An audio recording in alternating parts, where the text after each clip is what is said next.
Introduction and Navigation. Welcome to the PA900 Video Manual.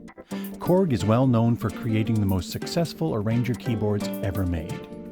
Used by tens of thousands of music professionals in every country of the world, Korg arrangers have thrilled audiences and delighted players everywhere.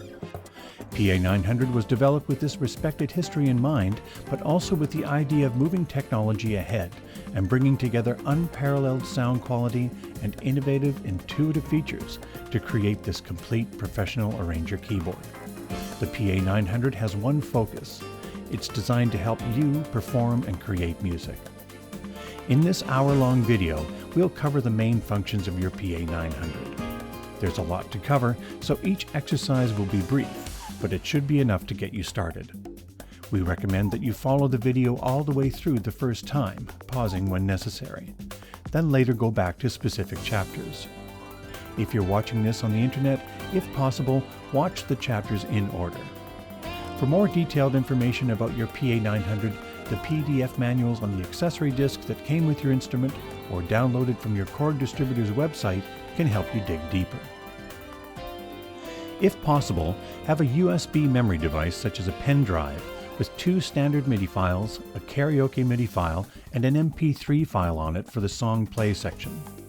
Also, a dynamic microphone with a 1/4-inch jack for the vocal processing section. Don't worry if you don't have all these things right now. You can always come back later if you want when you do have them. By the way, as well as the regular PA900, there may also be localized versions created for particular countries. This video is applicable to all PA900 models.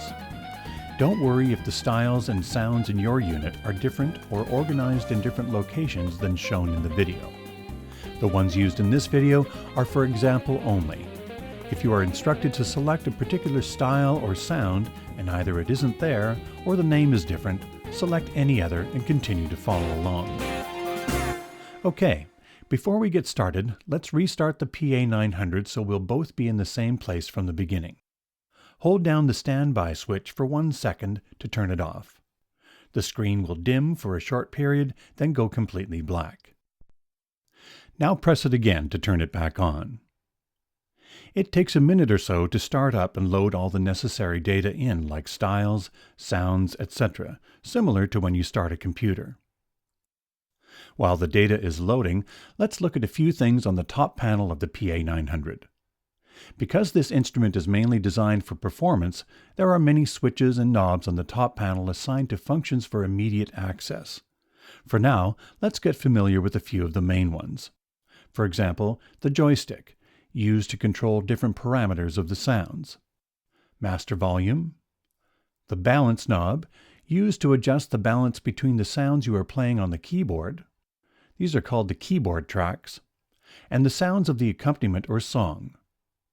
For now, set this to the middle position. The assignable knob, used to control a variety of PA900 parameters. To the right, you'll find the mode buttons for accessing the 4 basic functions of the PA900.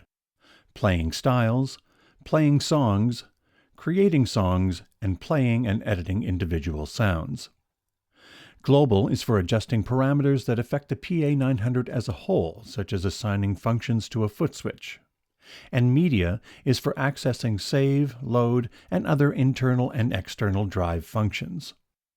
Below the knobs are the 16 style select buttons. And below that you'll find switches 1, 2, and 3 used to control the sounds as well as other PA900 functions. These are the style element buttons used to trigger the intros, variations, etc. of each style.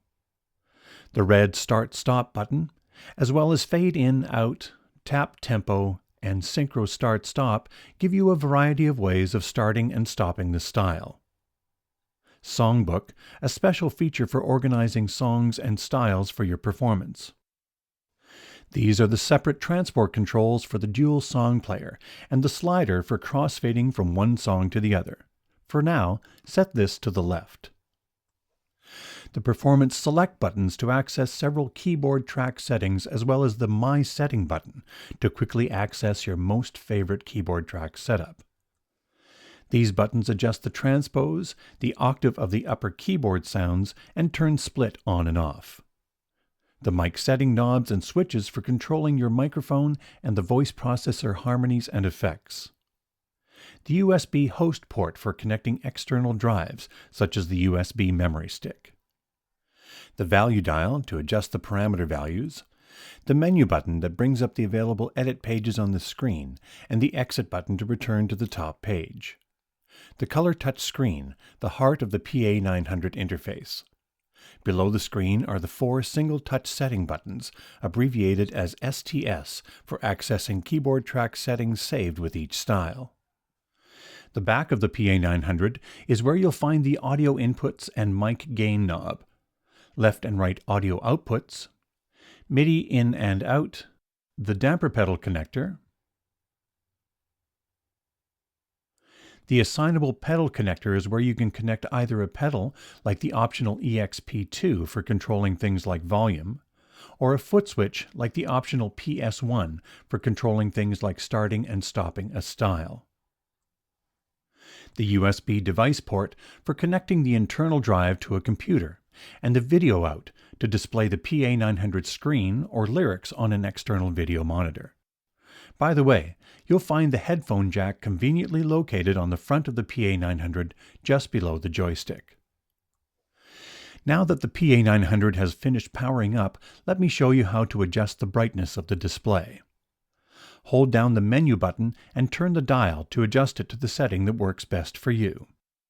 It will retain that setting until you choose to adjust it again. Also, for the purposes of this video, Easy Mode needs to be off. Easy Mode reduces the amount of displayed parameters, making a simpler and easier interface. Let me show you what I mean. You'll notice that the screen has a lot of information, and there are several tabs with more information. Touch the small rectangle in the upper right corner of the screen to open the Page menu, like a drop-down menu on a computer. Touch Easy Mode. You'll notice now that the screen has only the most basic information with no additional tabs. This is very useful for performance, or when you just want the basic functions of the PA900. For this video, Easy Mode needs to be off, so open the Page menu again, and touch Easy Mode to turn it off. Your screen should look like this. The PA900 is designed so that when you turn it off and on, the status of a few of the panel switches will return to how they were when you turned the PA900 off. For example, if autofill was on, then it will be on after you restart. If it was off, then it will be off when you restart. This ensures that the PA900 is exactly how you like it set up as soon as you turn it on. For the purposes of this video manual, we need to start with your PA900 set the same as mine, so make sure the following switches are set this way. Autofill should be on. The memory button should be on, and the 2 buttons to the right should be off. STS mode should be on but not flashing. If it's not, then press it repeatedly until it is. Your PA900 comes with several demo songs. Press Style Play and Song Play simultaneously to enter demo mode. After a few seconds, the first song starts and will play through each of the songs. You can jump to specific songs by selecting from one of these 3 categories: full songs, solo instruments, or styles. Touch Full Songs. Then select a song. Demo mode is an excellent way of discovering the sounds, styles, and capabilities of this amazing instrument. Pressing Exit returns you to the category selection. Pressing one of the mode buttons exits from demo mode. Press Style Play. To avoid wasting power, your PA900 will automatically turn off if you don't play it, press any buttons, or use the touchscreen for a period of 2 hours. Please save your data, for example performances, styles, songs, etc., that you are working on before taking a prolonged pause.